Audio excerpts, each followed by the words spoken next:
What do you rate yourself out of 10? 100. Yeah, get into it. 11 out of 10. 11. No. 100. A 1. I'm gonna be humble. I'm just a humble motherfucker with a big ass dick. 10.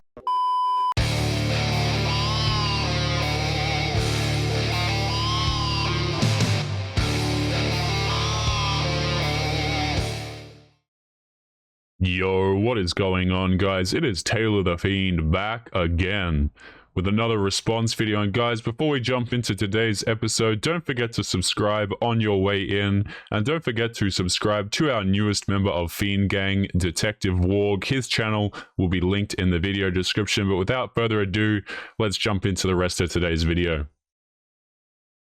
Here's why women who don't set boundaries in relationships get treated way better. You're telling women to give up their standards so they'll be treated better when you know full well that they'll be treated worse. Here's the problem. A lot of these girls who think that they have standards and boundaries, you don't have standards and boundaries for the men that you're attracted to. And not only that, the quote-unquote standards and boundaries that you do have, these things are actually dreams. They are unrealistic. Men should be all of these things for me. They should provide for me. They should be incredibly attractive. Why? Because I deserve it and I'm a queen. These things are not standards and boundaries, okay? These are just straight up dreams in fantasy land. Boundaries aren't just a way of maintaining your own identity. They're also a measure of someone's self-esteem. But men like you depend on breaking down that tie to someone's self-worth until they eventually believe that they don't deserve any better than you. Okay, let me say this, guys. If this woman is such a fantastic psychoanalyst, where exactly is her long-lasting relationship? Fairly certain we've covered this woman a few times and she is divorced. She doesn't have a partner around, but yet she's fully qualified apparently to psychoanalyze men and say, oh, this is what boundaries really mean. And the thing is, guys, I agree with her, but the thing is she doesn't actually put them into practice. If she had healthy boundaries, right, if she was a healthy person, psychologically speaking, where exactly is your husband? You see, the problem is, guys, girls will rant all day about boundaries and how, their integrity and all of these things are important to you as an individual. And yet they have none of these things for the men that they're attracted to, and they set these things way too high for men who they're unattracted to. And that alone proves that you know you're no prize. You're trying to convince women that having expectations is masculine, but you wouldn't care about them having expectations if you actually thought that you were capable of meeting them. This whole video, by the way, just entirely proves his point. Right? Women can have boundaries, they can have standards. The problem is that a lot of them are unrealistic, and the argumentative behavior that comes with some of these things is incredibly off-putting. Like this woman's video, guys, I would never want to be married to this woman in a million years. Right? Because it's not so much all of the tiny little things. It's just the masculine energy and the need to be right and come in conversations and assert that you're right no matter what. It's like, just be quiet, Just shh. So this isn't about masculinity, it's about you not wanting women to have standards. You actually want people to believe that women protecting themselves from being mistreated is what's causing them to be mistreated.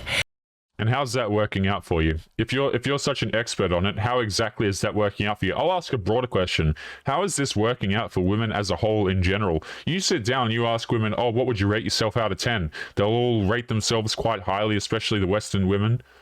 Right? But if you're so fantastic, if you're so great, you're so healthy, where exactly is your man?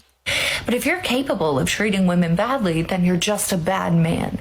So let's just call this what it is. You have every intention of hurting women, and you want to take away the tools that would allow them to stop. So let's talk about this for a second, guys. I hear women online say, oh, we keep being mistreated, dating is so difficult for us. Mistreatment has been such a diluted term from these girls on TikTok. It's actually insane. Every second girl in this application is complaining about users, right? I'm avoiding the word here, but you catch my meaning. Men who are terrible, men who are horrible. When in actual fact, a lot of these women who are complaining, they're just complaining because men don't give them what they want.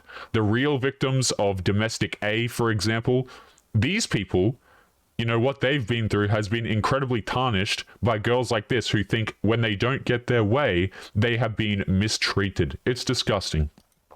Would you be cool with a guy that makes less? Welcome to another episode of What Would Jamie Change? Just 3 text messages to send to that toxic Neanderthal. As always, be sure to share it with a friend. Text number 1. See, I can tell by your tone that you're quick to react versus respond. And since we don't seem to share the same brand of communication values.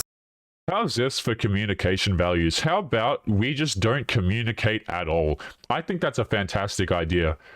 I think men in general get the wrong idea about texting, about messaging girls on platforms, guys. If you're a man who is choosing to date, don't waste your time with these stupid... Phone is for talking about, you know, setting up, hanging out with each other. These conversations where girls want to talk about their feelings and, oh, I feel like you're quick to respond and blah, blah, blah. I don't think we have the same brand of communication values. You're damn right, because I'm not interested in spending all of my time replying to your dumbass on Instagram. It doesn't make sense to me how dudes are just so willing to throw away the most precious thing they have, which is their time, talking to girls who will rant about communication values and the difference between reacting and responding. Like, what an absolute headache, man. I'm going to simply withdraw from this conversation. Gotta use that. I mean, that's not really... Like, if you're saying that you're withdrawing from a conversation, are you really withdrawing from a conversation? Notice how she starts this whole thing off, by the way, by saying, oh, these are the messages that you can send to that one narcissist. You know what that really means, guys? That one guy who in her phone who doesn't give her validation that she's attached to. Whenever I hear the word narcissist and the word a user, guys, all I can think of right now is these words have been so diluted. What I immediately think is, oh, that's the current romantic interest of the woman, because that's the guy who spends the most time occupying her mind. That quote-unquote narcissist, that evil man. That one with caution, bitch. Text number 2. After much evaluation, this seems to be a you thing. So much so that it's difficult for me to collaborate with your energy. So I won't be responding back to a behavior that I can't resonate with. Mic drop. And lastly, how is that a mic drop? That's the most cringe garbage I've heard in quite some time. Probably since the last TikTok that we just did, right? So I love how they think like these witty little word games are really gonna get that guy. You know what's gonna happen when you send messages like that to men who respect themselves? They're just gonna put down their phone. Like, it's really simple. They're just gonna go and they're gonna do something else, or they're just gonna turn your notifications off.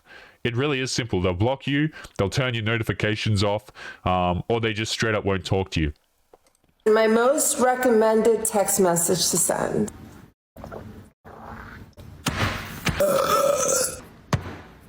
Remember, my peasants, no message, the most powerful message of all.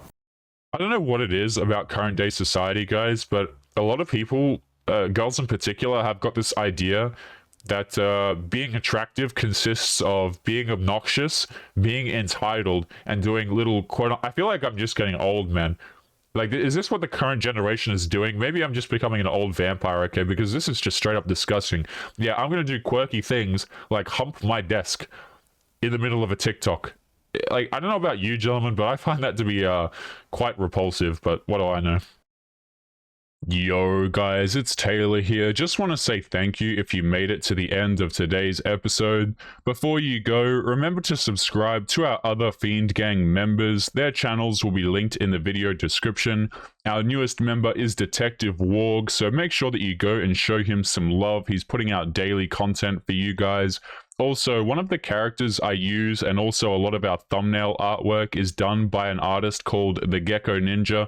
He's absolutely fantastic, and his socials are going to be linked in the video description as well if you want to commission him for some amazing art. Otherwise, take it easy, gents, and I will see you all in the next episode. Peace.